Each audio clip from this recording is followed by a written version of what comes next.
Hey, this is one of my favorite ways to introduce a guest. Hey, let's go someplace. And my favorite guest that's going to answer that question is Jeanenne Tornatore, really a travel expert, and that's one of the reasons why it is, Jeanenne. We're so delighted to have you here at this time of year, spring break time of year. Please help us choose a place, or are we too late? Well, look, you're not too late to get away for spring break, but what travelers should know is that a lot of those hot spots, the slim availability, expensive airfare tickets to get there. So today we're going to talk about a few hidden gems and a few creative ways and places to go to get away this season. Okay, well, listen, you just said places to go. I want some specific ideas, Jeanenne.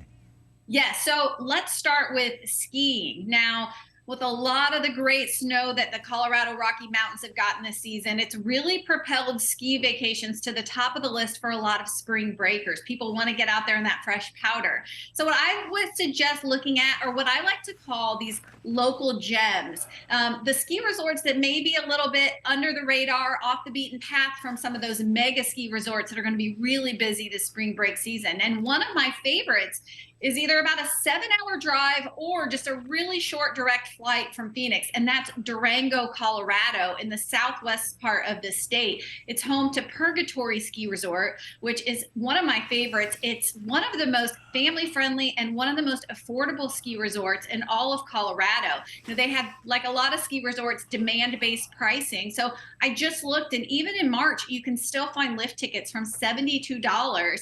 And my favorite thing is that Wow. kids 12 and under ski for free the entire season, no blackout dates. So it's fantastic and a lot of affordability here.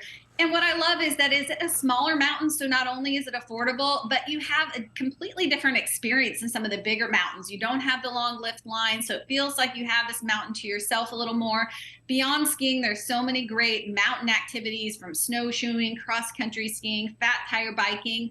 And then, you know, when I'm looking at a resort like this, of course, not everybody in your group always skis. So you want to think about what else is there to do. Well, Durango has a fantastic historic downtown. You also have Mesa Verde National Park nearby. You have hot springs. You have the Silverton Narrow Gauge Railroad. So all in all, this is a fantastic idea for that quick escape over spring break. Oh, you're talking my kind of talk, Jeanenne. And by the way, as we continue to pick out places, also keep in mind that almost everybody's budget is just a little different than perhaps last year.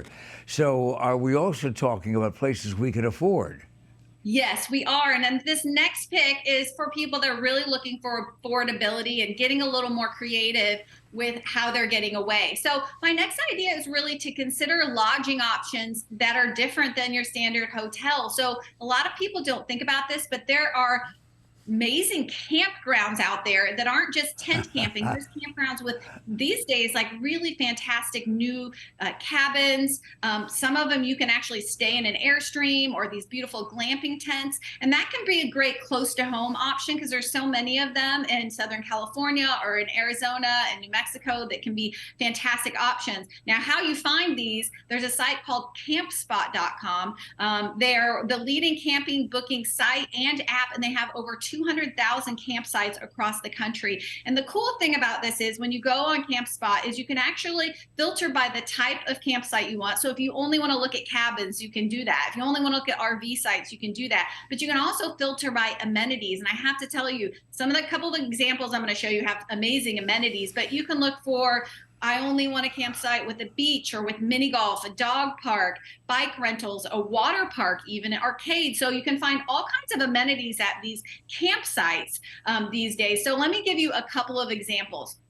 The first one I want to point out is if you're thinking of wine country, Paso Robles, which is north of Los Angeles, is some really beautiful wine country close to the coast. It's absolutely stunning. Here there is a place called the Sun Outdoors Paso Robles. This was named one of the best campgrounds for weekenders by CampSpot in their 2023 awards. And I have to tell you, you're going to see some photos of this campsite. You don't think campsite, it looks like a resort. There's an amazing pool. There's all kinds of beautiful beautiful amenities. There's these cabins that, again, you don't think of as a rustic cabin. They're absolutely stunning. So this is a really nice option for a quick getaway. And then my second pick is if you're thinking you want to completely disconnect in a natural setting, get away from the devices, go enjoy something in a beautiful natural setting with the family. Lake Hemet Campground, which is in the San Jacinto Mountains. It's about a 4.5-hour drive from Phoenix. You have you can rent a cabin here. You can have your own fire pit. There's all kinds of great activities on the water, in the mountains. You're not too far from Palm Springs and Joshua Tree National Park. So think about these options where you're maybe not staying in a hotel or a big lodge, but you're still having those amazing experiences and at a really affordable option. Jeanenne Tornatore, what we on the Daily Mix call the all-inclusive travel expert. Enjoy your next vacation. You too. My pleasure.